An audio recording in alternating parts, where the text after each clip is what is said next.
We had been looking forward to this camping trip for weeks, but nothing had quite prepared me for what happened that night.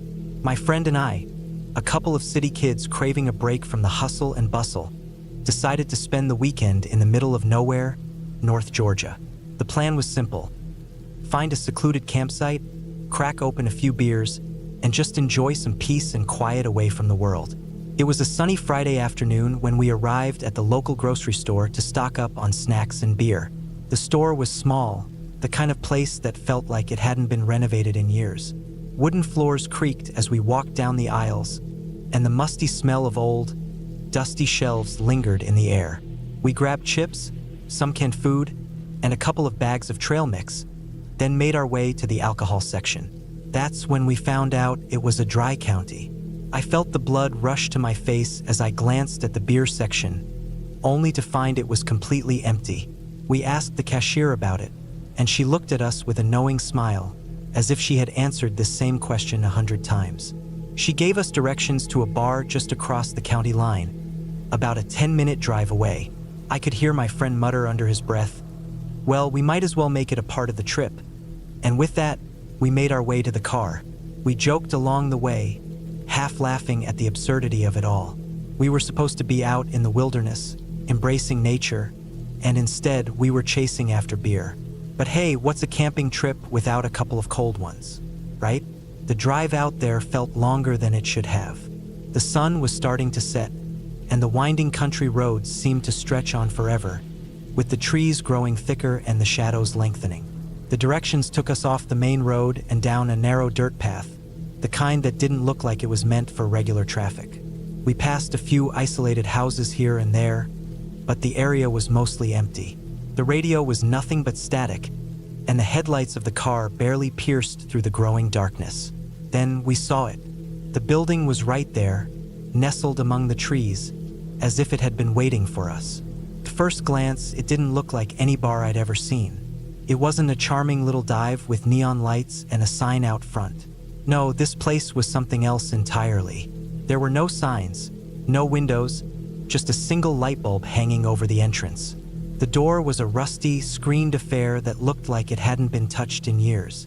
The building itself was old, crumbling even, with the bricks in places starting to crack and fall apart. The windows were all bricked in, which gave the whole place an eerie, abandoned vibe. It didn't look welcoming, not in the least. We sat in the car for a moment, the engine still running. The only light around was that dim bulb above the door, casting long shadows that seemed to stretch out into the night. We made nervous jokes about the movie Deliverance, trying to laugh it off, but I couldn't shake the feeling that something was off. The whole scene felt wrong, like we were being pulled into something we didn't understand. "Maybe we should just head back," I said, breaking the silence. "I mean, who needs a drink that badly?" My friend nodded slowly, eyes wide as he stared at the place. "Yeah, you're right. Let's just go." We both sat there for another minute, just staring at the building. The longer we stayed, the more unsettled I became. I wanted to get out of there. I didn't know what it was about the place, but I could feel my instincts screaming at me to leave. Finally, we turned the car around and headed back to the main road. The feeling didn't go away. It lingered with me, gnawing at the back of my mind, as we drove back in silence. The lights of the store grew distant behind us, and the darkness seemed to envelop the car, the road narrowing until it was just a thin strip between the trees. We made it to the campsite just as night fully settled in. It was a small, remote site deep in the forest, far from any other campers. The stars above us were bright, but the air felt thick, heavy with the smell of pine and damp earth. We set up our tent and unpacked, but neither of us was in much of a talking mood. That night, as we lay in our sleeping bags, the noises of the forest crept into our thoughts. Branches swaying in the wind, the occasional rustle of an animal in the underbrush. I kept thinking about that bar. Why had it looked so wrong? Why had I felt so uneasy? The fact that there were no windows, no signs, no indication that it was a place where people actually went to drink made my stomach churn. Something didn't add up. The next morning, we were up early, unpacking our gear and starting a fire. As the smoke rose into the crisp morning air, we saw a few other campers walking by. They were locals, or at least it seemed that way, judging by their worn clothes and easy familiarity with the area. We struck up a conversation with them as they made their way to the nearby creek. As we chatted, the subject of the bar came up. I don't remember exactly how it started, but I mentioned it casually, telling them about the strange building we'd found the night before. A couple of them exchanged glances, and one of them, an older man with a grizzled beard, shook his head. "That place," he said, his voice low. "You should have never gone there." I frowned, confused. "Why? What's wrong with it?" "That's not a bar," he said firmly, his eyes narrowing. "Never has been. Been there for years, but it's never been a bar. People don't go there. Not for drinks, not for anything." Another camper, a woman in her late 30s, chimed in, her voice just as serious. "You were being lured into trouble, you know. People go missing around those parts. Strange things happen out there, and that place is one of the reasons why." The way they spoke made me feel sick. It wasn't just idle gossip or some local superstition. These were people who had lived here their whole lives, and they weren't joking. "We don't talk about it much," the man continued, glancing around as if to make sure no one else was listening. "But that building, it's got a reputation. People have gone in there and never come back. It's best to stay away." The words hit me like a punch to the gut. I had no idea what had been going on, but now I was sure of one thing. Whatever that place was, it wasn't a bar, and it wasn't safe.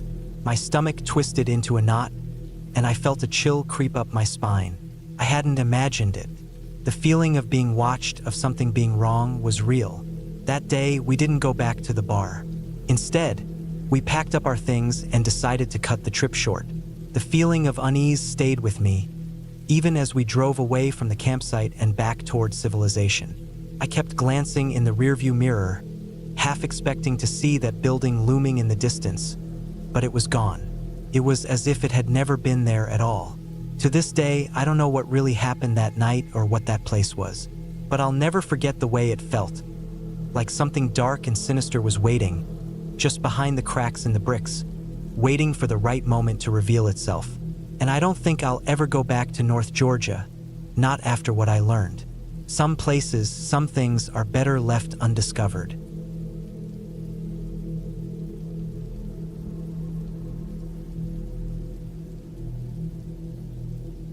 When I was a kid, summer was always something we looked forward to. My parents would pack up the caravan, and we'd head out to various campsites, some of them deep in the countryside, others on the edge of forests or beside quiet lakes. These were the trips where everything felt timeless. Those endless days of running around, swimming in the lake, and staring up at the stars at night. We always stayed in the caravan, a big old thing with bunks and a tiny kitchen, a place that felt like home wherever we parked it. One summer, however, my sister and I decided that we were old enough to sleep outside in a tent, away from the adults. I was maybe 10 years old, and she was a couple of years younger. We were both pretty adventurous for our age, so the idea of sleeping in our own tent, right in front of the caravan, seemed thrilling at first. The freedom, no parents hovering over us, no being told what to do, just the two of us, in the fresh air under the stars. Of course, neither of us was really prepared for what was about to happen. The night started off innocently enough. We set up the tent in the usual spot, right in front of the caravan, and put down our sleeping bags and inflatable mattresses. We made sure the flaps were zip tight and the tent poles were securely in place. Everything was perfect. It was that kind of quiet evening where you could hear the chirping of crickets, the soft rustling of leaves in the trees, and the faraway calls of owls. It was the kind of night where everything felt peaceful, serene even. But as the night stretched on, things started to feel a little off. I remember lying on my back, staring at the ceiling of the tent. My sister had already fallen asleep, but I couldn't. There was something about being out there, away from the safety of the caravan, that felt unnerving. I'm sure it was just the usual nervousness of being in a new place. My parents were only a few feet away, so it wasn't like we were truly alone. But I couldn't shake the feeling that something was wrong. It wasn't anything specific, just that sense that something wasn't quite right, the same way you might feel when you're walking down a dark street at night and there's a slight chill in the air. Then I heard it. At first, it was so soft that I thought it was just the wind. A faint rustling sound, like something was brushing against the side of the tent. I didn't pay it too much attention at first, but it wasn't long before it came again. Louder this time. It was a slow, dragging sound, almost like something was moving around the perimeter of the tent. The hairs on the back of my neck stood up, and my heart started to race. I turned to look at my sister, but she was still asleep, completely unaware of the noise. I almost felt like I was imagining it, but then it came again, that dragging sound, closer now. My eyes widened in the dark, and I tried to tell myself it was just an animal, maybe a raccoon or a possum. But the more I listened, the more my fear grew. The sound was too deliberate, too close. I could hear something brushing against the tent fabric, its weight shifting. It wasn't a casual scurrying noise. It was the kind of sound that made my stomach churn, like something was testing the tent, trying to get inside.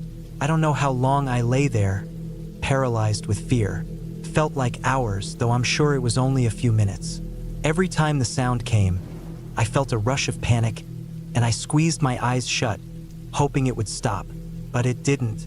It kept going, slow and persistent, moving around the tent, brushing against the walls as if it were circling us.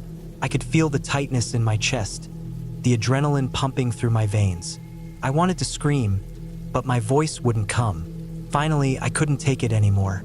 I woke my sister up, shaking her hard.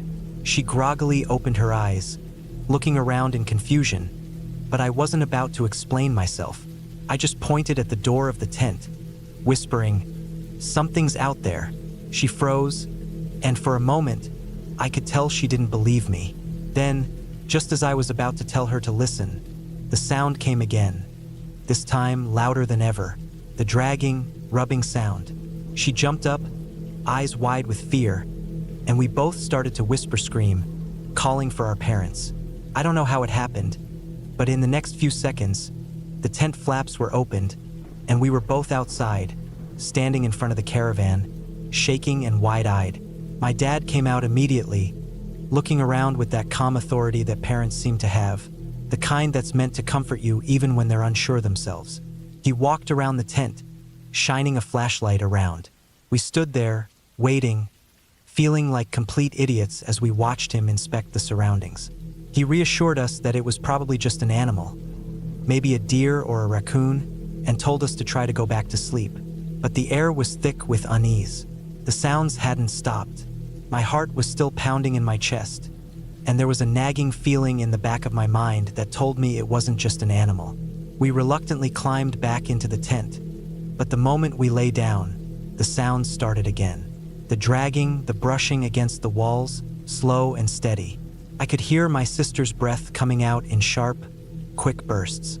Neither of us dared move. I wanted to run back to the caravan, but the tent felt like a trap. All I could do was lie there, clutching the edge of my sleeping bag, listening to that sound that wouldn't stop.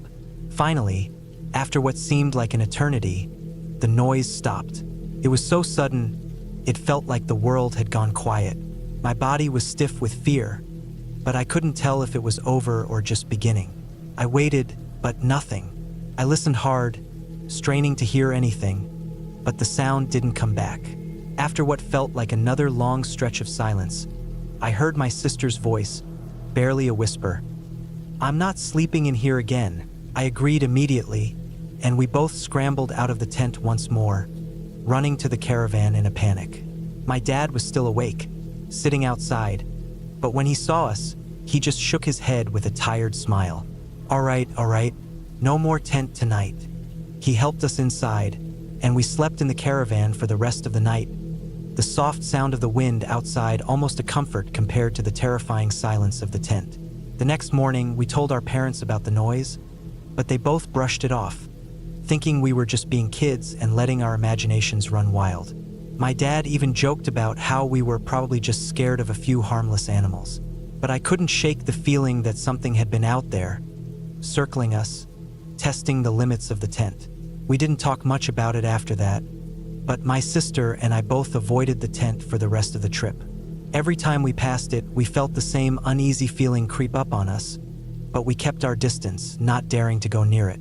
A few days later, my dad started to take the tent down.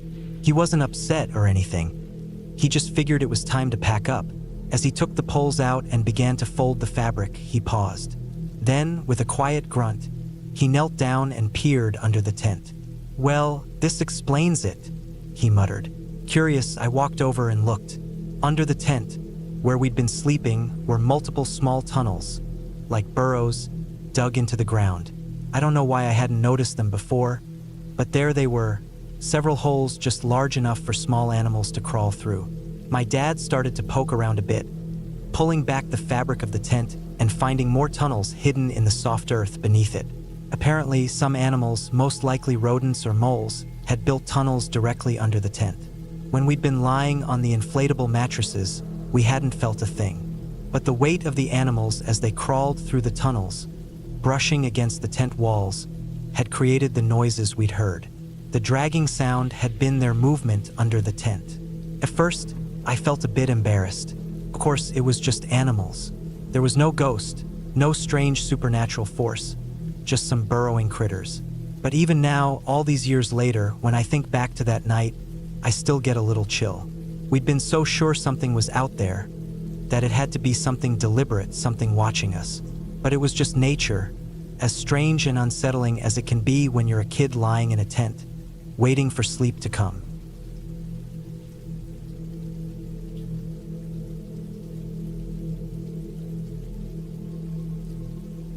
We were so excited when we made the trip to that camping spot.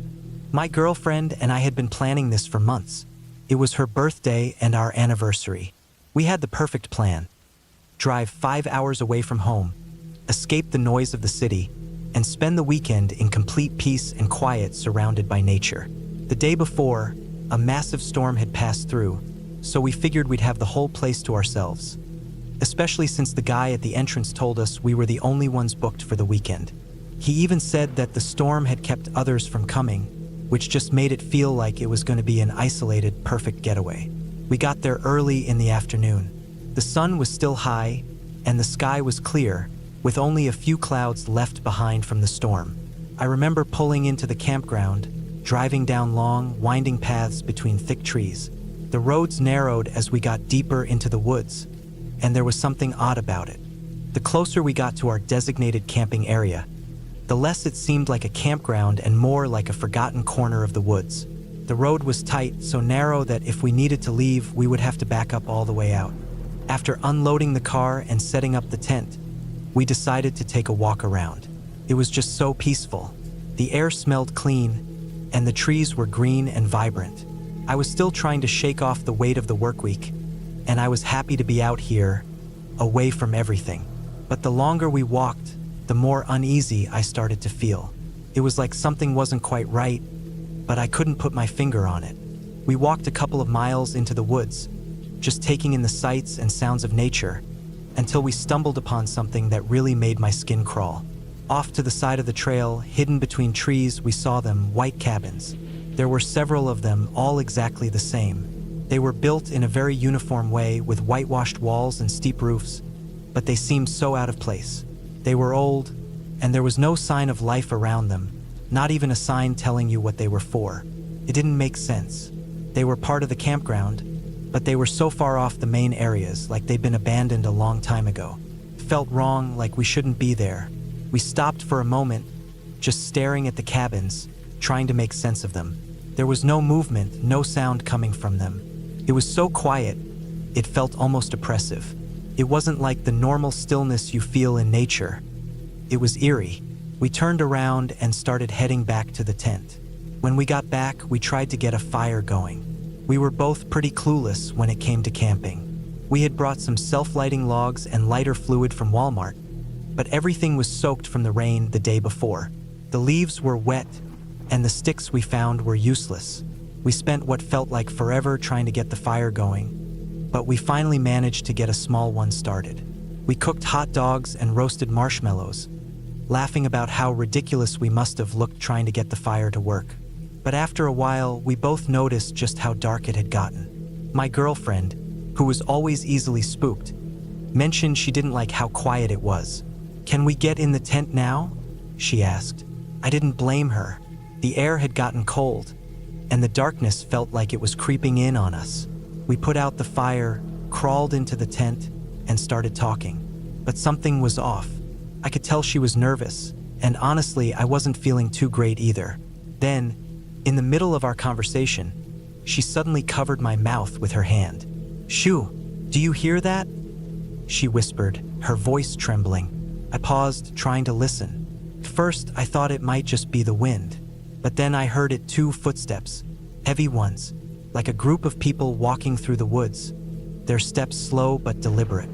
It wasn't the usual sounds of nature. It sounded human.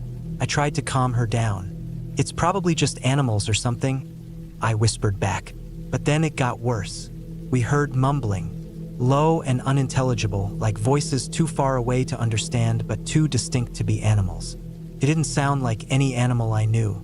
It was as if someone was talking in the woods, but they weren't saying anything clear, just mumbling, like whispering in a language we couldn't quite understand. The footsteps were getting closer, too. My heart began to race. The feeling of unease that had been nagging me since we first saw those cabins now turned into full-blown fear. The mumbling continued, getting louder, and the footsteps were almost on top of us.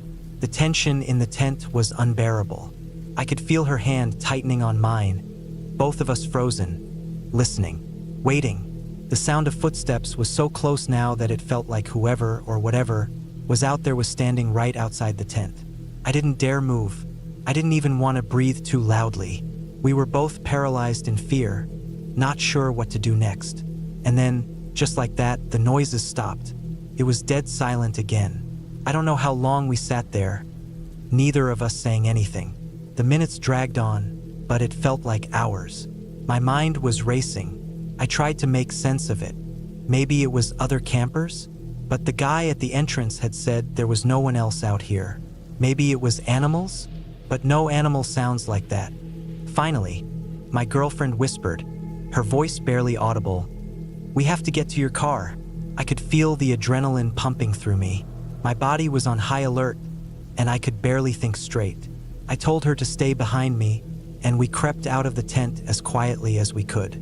I peeked out into the dark woods, scanning for any sign of movement. It was impossible to see anything, but I had the sense that we weren't alone. The hair on the back of my neck stood up. We didn't even stop to grab anything, just ran.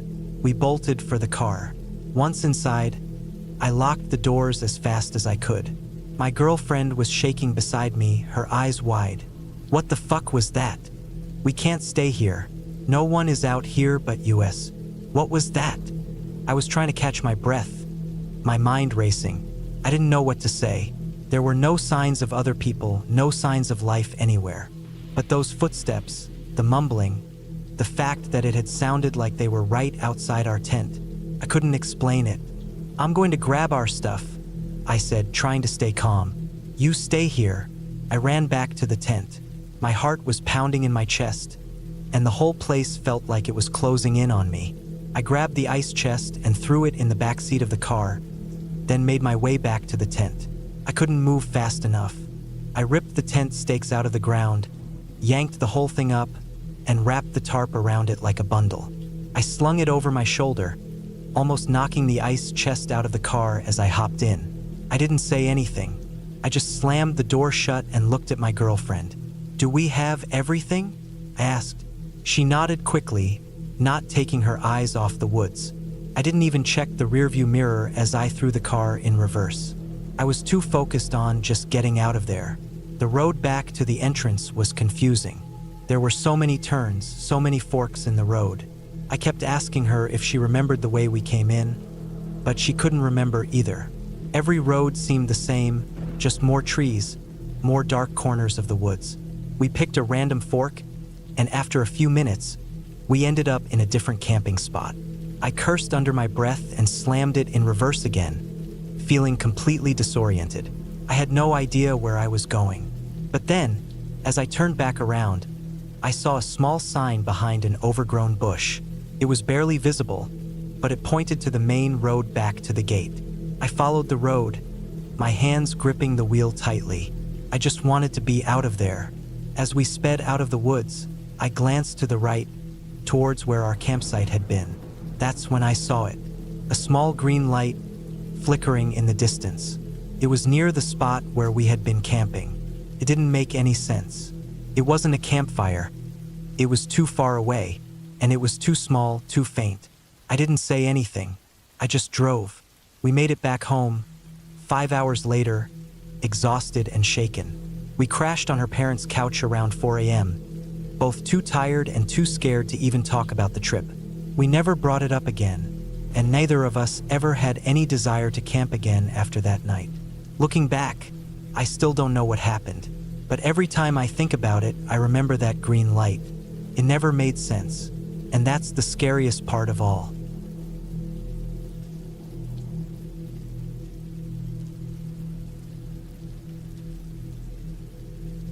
It was about 20 years ago in the summer when I went on a canoe trip with my dad, my two best friends, and their dads.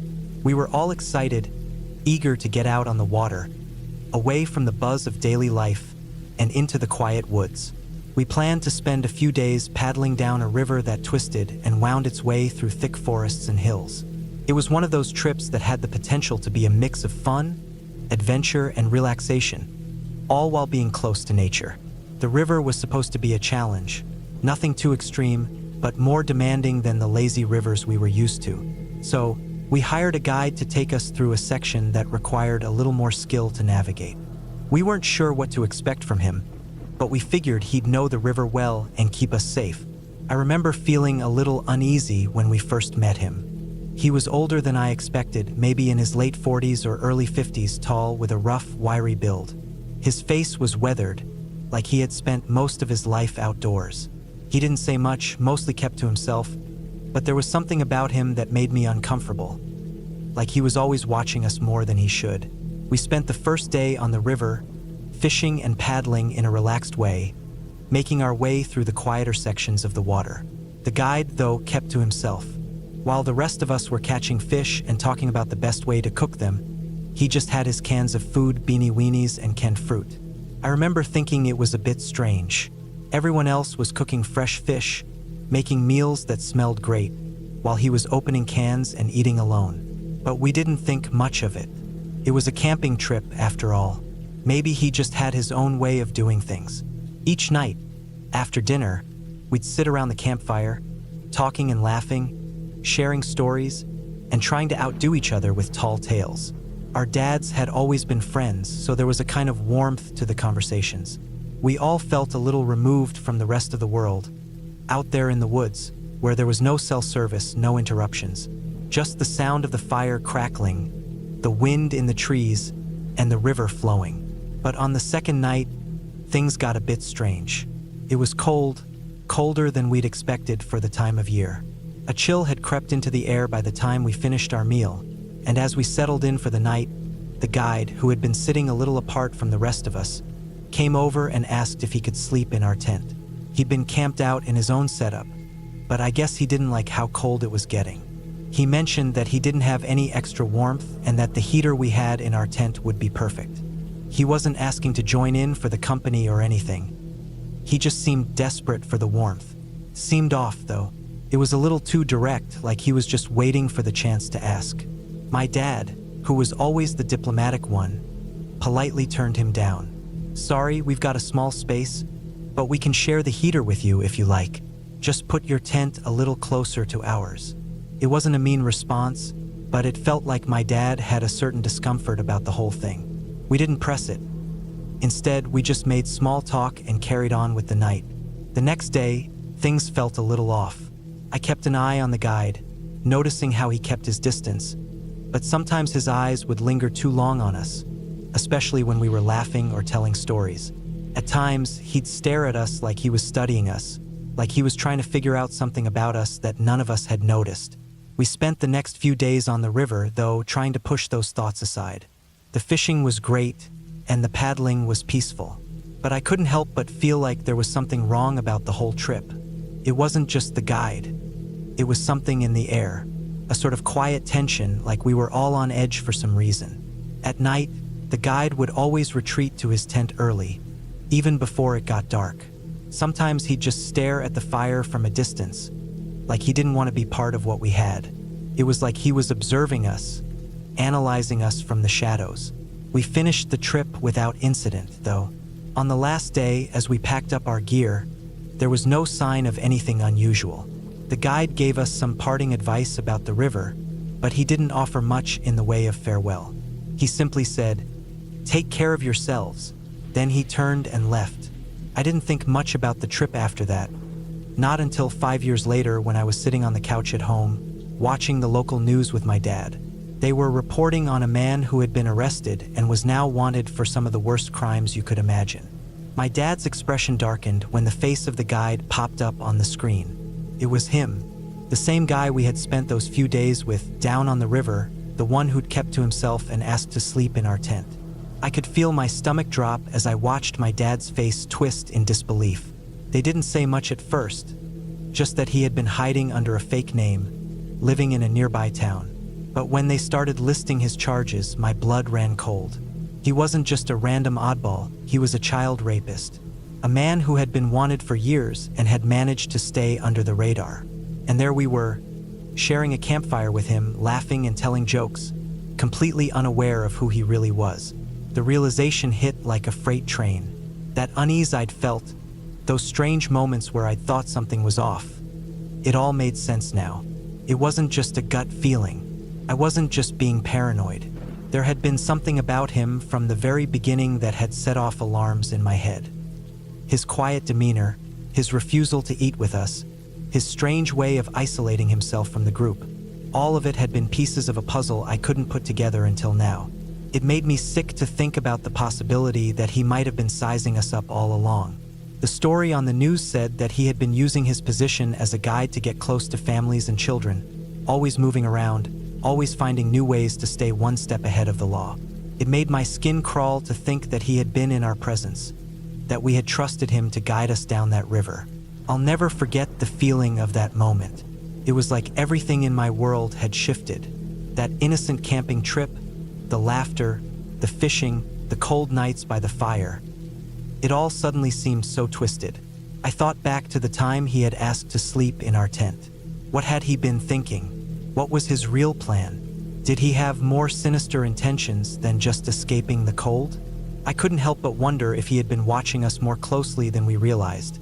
If there had been moments where he had been sizing up the children, myself, my friends, seeing if we were vulnerable in any way. The news story said that he had been found and arrested, but there were no details on how long he had been evading capture. They didn't say much about the victims, only that he was a high-risk offender. My dad turned off the TV after a while, but I could see the same shock in his face that I was feeling. It was like we had both been in a nightmare we hadn't realized we were living. I don't think I'll ever be able to forget that trip, not for the right reasons. The river, the trees, the campfire. Those are memories I'll always carry with me. But so is the memory of the guide and what he turned out to be. It changed how I view the world.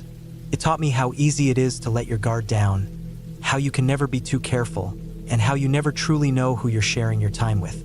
It was an innocence lost in the truest sense.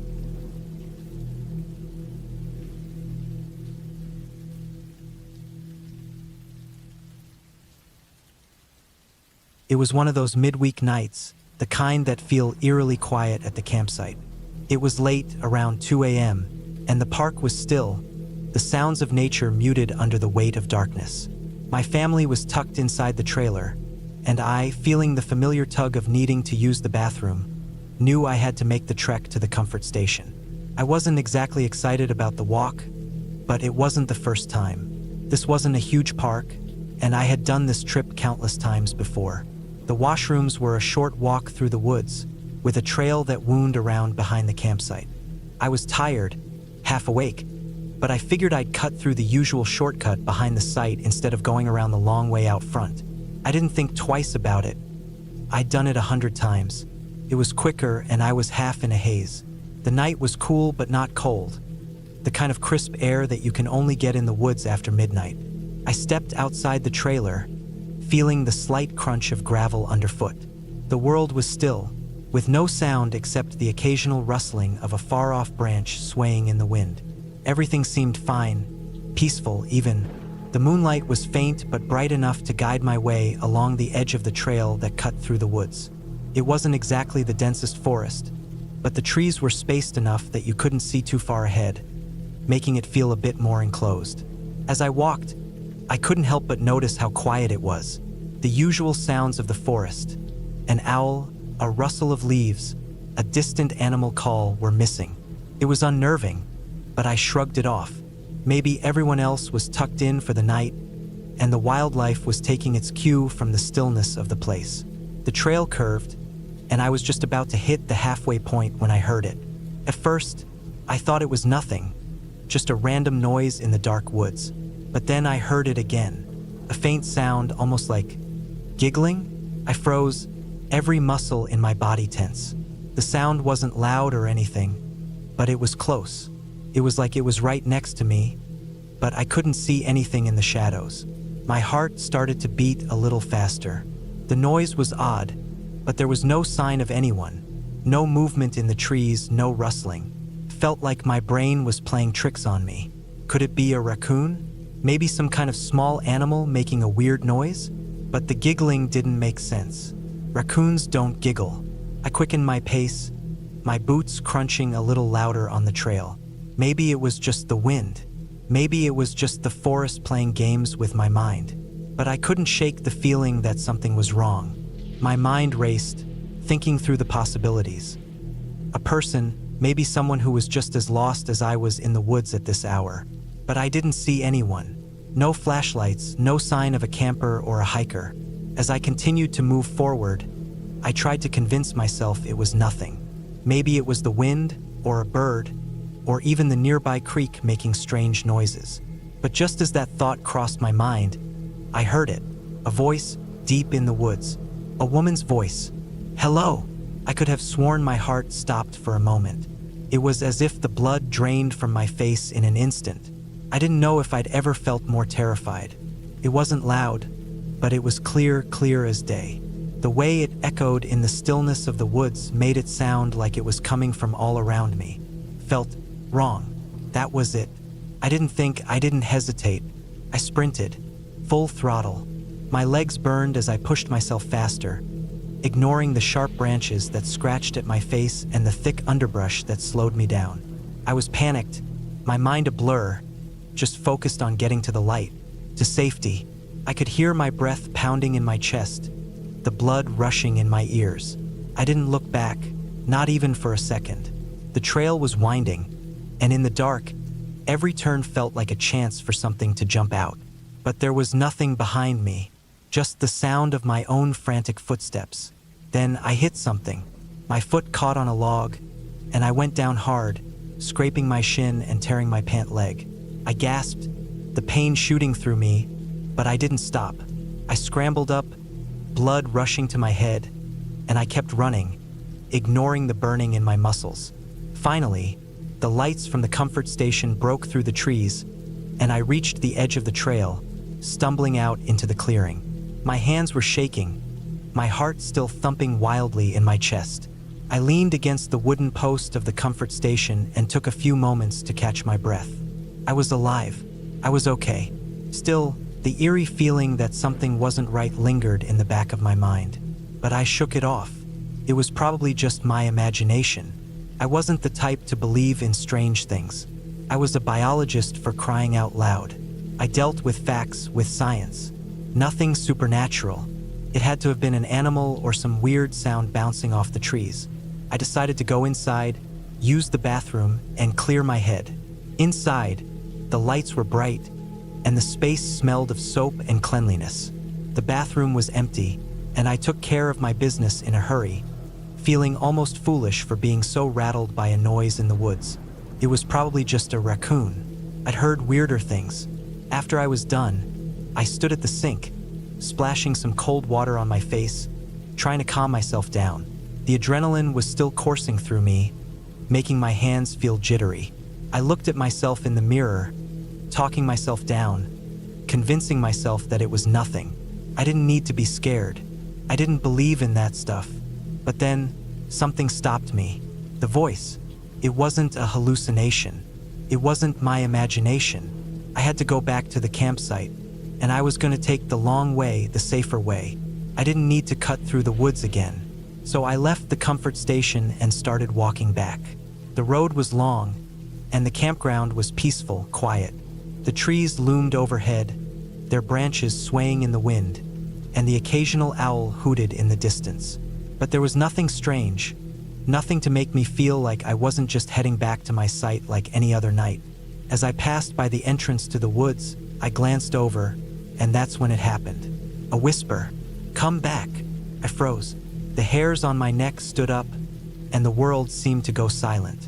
My breath caught in my throat. The whisper was so clear, so distinct, like it was right next to my ear. There was no mistaking it.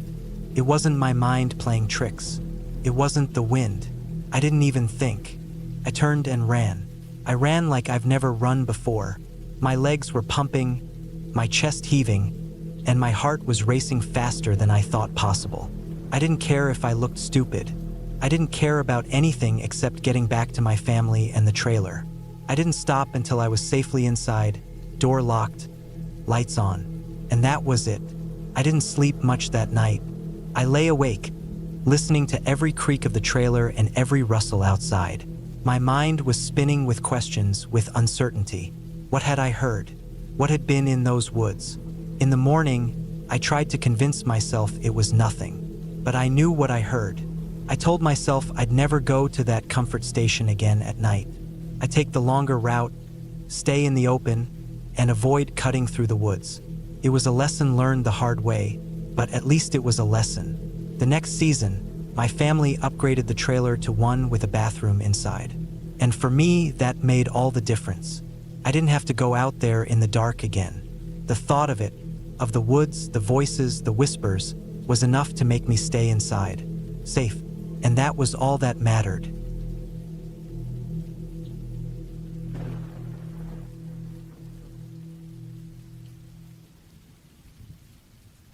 I had always loved camping. Growing up, it was a tradition for me and my cousin to spend a weekend out in the woods when the weather was right. We'd pitch tents, tell stories around the fire, and enjoy the quiet that only the wilderness could offer. But this time, something happened that I'll never forget. It started like any other camping trip. We were in a fairly remote site, deep in the forest where you could barely hear any traffic. The trees loomed tall, their branches swaying with the breeze. We set up our tents and got everything settled before nightfall. I was sharing a tent with my cousin, and we'd planned to just kick back, maybe talk for a bit, and then sleep. It was one of those rare trips where everything felt perfect.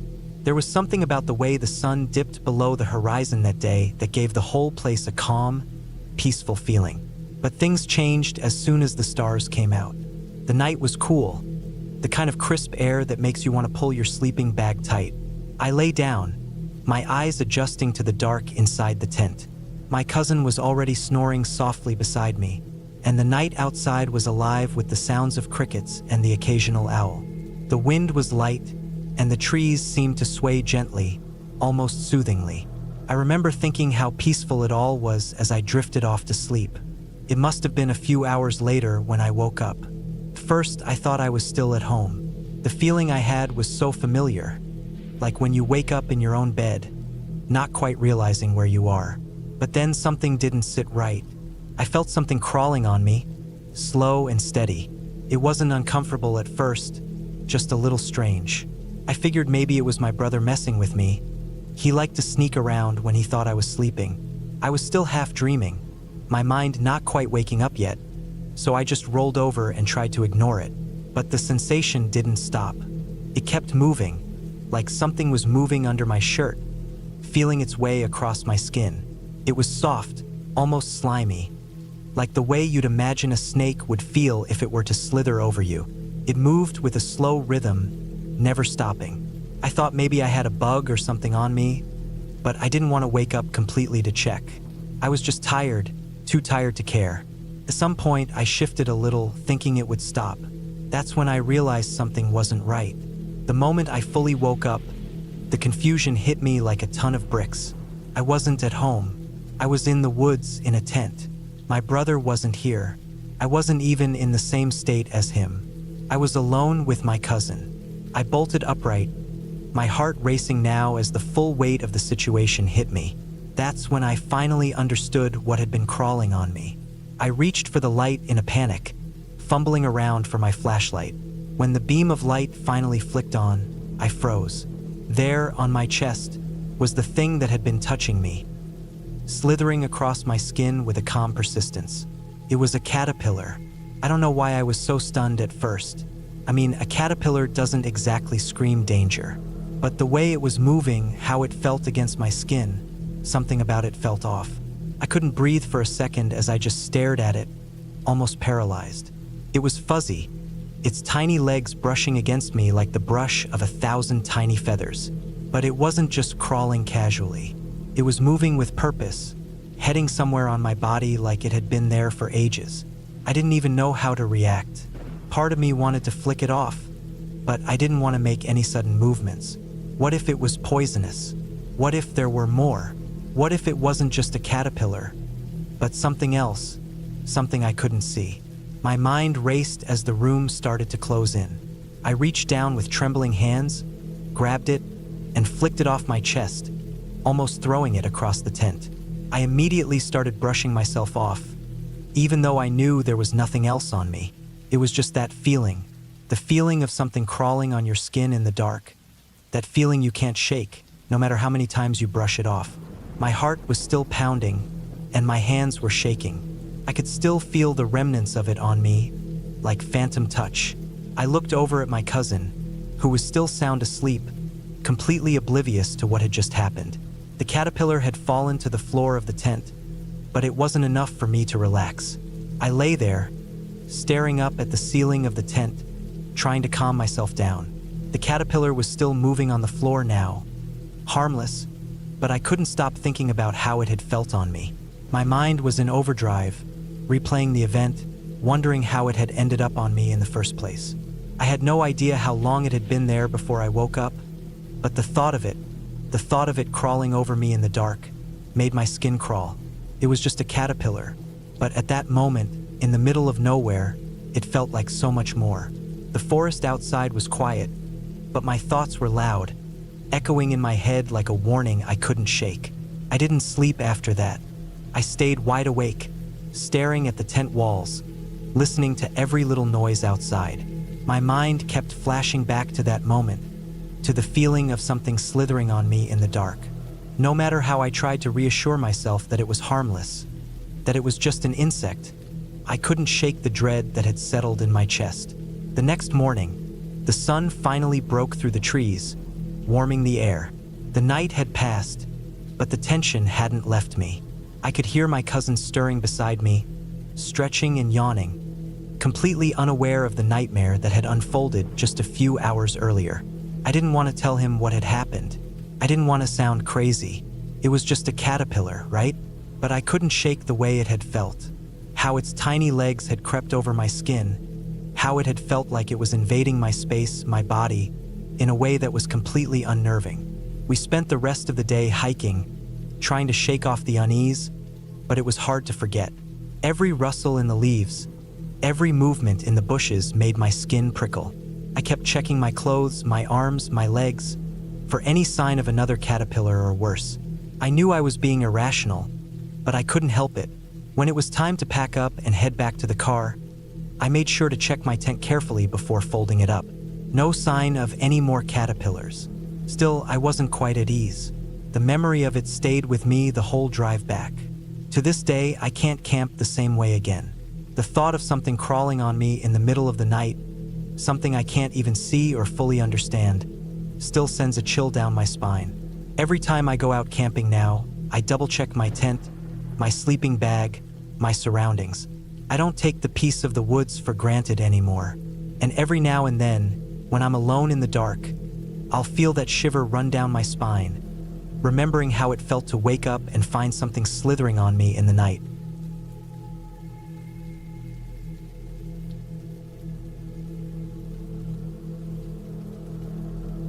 Back when I was in high school, my buddy Jake and I started dating a couple of girls from a nearby town. They weren't from the same high school, so we mostly hung out on weekends. Both girls lived out in the country with their families, but one of the girls, Emily, had it the best. Her family owned a cabin up in the hills, not too far from a creek that ran through the valley. It was a perfect place for a bunch of teenagers to get together on Friday and Saturday nights. The cabin was a typical rural getaway, old but comfortable enough to crash for the night, with a wood stove that kept everything warm even when the temperatures dropped. There was something about that place that made you feel like you were cut off from the rest of the world. No phone signal, barely any neighbors, just miles of forest and hills surrounding it. The kind of place where you go to get away from it all. We'd go up there to hang out, drink some beers, maybe sneak a few smokes. The kind of stuff that seemed harmless at the time. The girls would always get a little nervous when we started talking about stuff in the woods, but we just joked around and played music, making dumb jokes. There wasn't anything special about those nights, until one particular Friday night that stuck with me. It started off pretty much the same as every other night. We drove up after school, the sun starting to set as we pulled into the long gravel driveway that led to the cabin. Emily's dad wasn't home that weekend, which was perfect. It meant we could make as much noise as we wanted without worrying about getting caught. We unloaded the car and headed inside. The place smelled like pine wood, with the faint scent of mothballs from the old furniture inside. The cabin itself was kind of tucked away on a small rise above the creek. There were a few trees around it, but nothing too thick. You could see pretty far down the hillside from the porch, which is where we usually spent most of the evening. The creek was far enough away that we couldn't hear it, but we knew it was down there. It had this calming effect when you weren't really thinking about it. After a couple of hours of hanging out and just being dumb kids, the first strange thing happened. I was sitting on the porch with Emily, and Jake and his girlfriend were down by the creek, talking and laughing. It was one of those quiet moments where you could hear the wind rustling through the trees and the occasional sound of an animal moving through the underbrush. At first, I thought it was just a deer, maybe a buck, crashing through the bushes down the hill. But then I heard it again, this time closer. It was like something bigger was moving through the forest, something heavier. It was hard to tell exactly what it was, but the sound was too loud to be just a small animal. It made me pause, and I looked over at Emily. She was already looking back at me, her face a little pale. "Did you hear that?" she asked. I nodded slowly, not sure what to say. It sounded like something was pushing through the brush, crashing into the trees and undergrowth. Whatever it was big and moving fast. For a moment, I thought it was just a bear or something, but it didn't sound like any animal I'd ever heard in the woods before. It was too deliberate, like it was coming straight toward us. "Maybe it's just a deer," I said, trying to sound confident, but even I wasn't buying it. There was something about the way it moved that felt off. Emily didn't look convinced, but she shrugged it off. We stayed out on the porch for a while, waiting for the noise to stop, but it didn't. Kept getting closer, and whatever it wasn't stopping. The noise was almost rhythmic, like something big and heavy was pushing through the bushes on purpose. It was so loud now that I could feel it in my chest. The whole time, Emily kept her eyes on the woods, and I couldn't shake the feeling that we were being watched. "Maybe we should go inside," Emily said, her voice a little shaky. I agreed. We grabbed the beers and headed into the cabin, not wanting to be outside anymore. As soon as we closed the door, the noise stopped. It wasn't like it faded away. It just cut off, like whatever was out there had vanished. I tried to convince myself that it was nothing, just an animal doing its thing. But the atmosphere had changed, felt different. The night was quieter now, and I could feel the air getting heavier, like it was pregnant with something unspoken. We were all a little on edge, but after a few minutes, we decided to just forget about it. It wasn't like we were in any real danger. We were just being paranoid. But then things got weird. A fog started rolling in. I don't know how to explain it, but it came in fast, like someone had turned a dial and suddenly the world was swallowed up. Crept over the trees and toward the cabin. The air got damp, and I could see my breath when I exhaled. It was thick too, like you could cut it with a knife. It was so sudden and so heavy that it felt unnatural, like it wasn't supposed to happen this quickly. I glanced at Emily, and she had this worried look on her face. "What the hell is that?" she whispered. I don't know what made me stand up, but I did. I walked over to the window, looking out into the fog. The trees were barely visible, and the air outside seemed to hum with a strange kind of energy. Everything was muffled, like the fog had dampened the sound. The forest around us felt like a completely different place, and I could swear I heard movement in the trees again. I couldn't see anything, but the sound of something moving through the brush was unmistakable. "Maybe we should just go," Emily said. She was clearly freaked out, and I couldn't blame her. We all sat in the cabin for about half an hour, just trying to calm down. The fog didn't lift, and the weird sounds from outside hadn't stopped. I kept hearing things scraping against the walls, like claws dragging over wood. It was hard to ignore, and every time it happened, the noise felt closer. It was like whatever was out there was circling the cabin. I tried to tell myself it was just the wind, but it didn't sound like wind. It sounded deliberate. The scraping stopped after a while, but the weird tension in the air didn't. The fog stayed thick, and the cabin felt like it was closed off from everything. It was almost suffocating. Finally, we decided to leave. No one wanted to stay out there anymore. The trip had gone from being an innocent hangout to something that felt way off. We grabbed our stuff, and Emily's girlfriend was practically in tears by the time we headed to the car. As we pulled out of the driveway, I glanced in the rearview mirror. That's when I saw him. There was a man walking down the road, a figure shrouded in fog. His movements were slow, deliberate, almost too slow. He wasn't wearing a jacket, and his clothes were dirty, like he'd been walking for days. But what really freaked me out was his face. He had this 1,000-yard stare, like he wasn't even aware of where he was. It was like he was in some sort of trance, just walking down the road without a care in the world. I couldn't see his eyes, but I could feel them. It's like he knew we were looking at him, like he was aware of us without even turning his head. He didn't seem to care, though. He just kept walking one slow step after another into the thick fog. We drove by him without saying a word. None of us could make sense of what we had seen, and nobody said anything about it until we were out of sight. I think we were all trying to make sense of it, but nothing really clicked. Nothing ever happened. No one went missing, no one came looking for us. But to this day, I still don't know who that man was, or why he was out there. He never looked at us directly, never reacted to us at all. He just walked like he had no destination, no reason for being there. That night has stuck with me, though. It wasn't the noises in the forest or the fog that bothered me. It was the man. He didn't belong out there, and that's what scared me the most. There was nothing supernatural about it. Just a guy walking down a foggy road at night, completely detached from reality. I don't know what his deal was, but every time I think about it, I wonder if maybe he wasn't as lost as he seemed. That's the part that haunts me. It wasn't the forest or the fog, but that one guy walking in the fog like he had all the time in the world, and like he didn't even know he was scaring the hell out of us.